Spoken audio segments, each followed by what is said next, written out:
All right, question 7. Here we have an RLC. We have a resistor, inductor, and a capacitor, and 2 switches. Okay, so this one might seem complicated at first. It's not too bad once we get into it.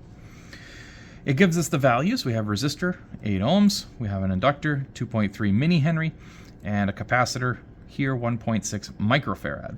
Okay, so all common. Let's assume that S1 is closed. Okay, so if we close S1, we've connected the battery, and here we have a Q max sitting on our capacitor. Okay, capacitor is then fully charged. S1 is then opened, so we disconnect that and we leave the capacitor fully charged, but we haven't connected.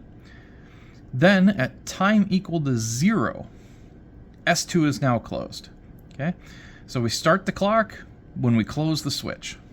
Okay, from here we need to calculate the angular frequency W and find the critical resistance.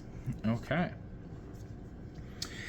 so first let's find that angular frequency, that W. Okay, so RLC circuit, this is damped. We're going to have W of a damped is equal to square root 1 over LC minus that R over 2L constant that gets squared.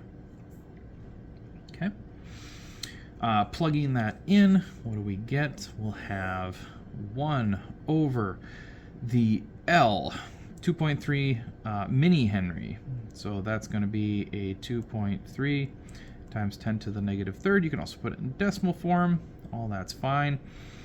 And the capacitance, that one there, I want to go ahead and just put that in scientific notation as well. 1.6 times 10 to the negative 6. Okay, so there's my first part, 1 over LC. Minus, now this one we got to be careful of. We have an R value of 8.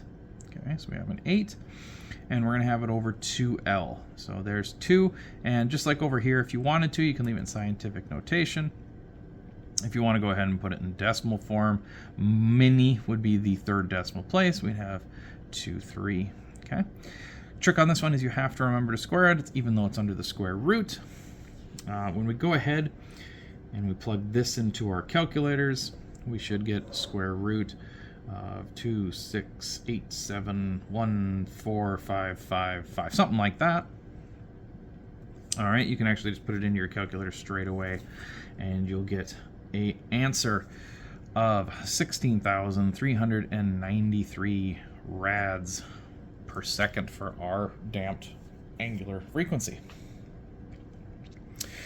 For part B to this, the critical resistance, okay, that was a different equation that we had. We had RC, which was a critical resistance, okay, and that was 4L over C.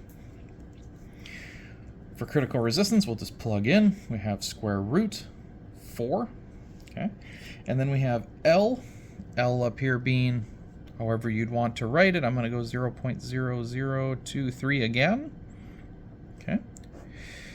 And over the capacitance. Capacitance, I'm going to go ahead and put in scientific notation. 1.6 times 10 to the negative 6.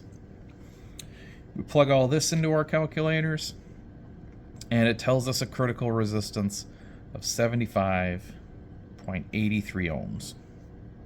Okay, that's how we get the answer for part B.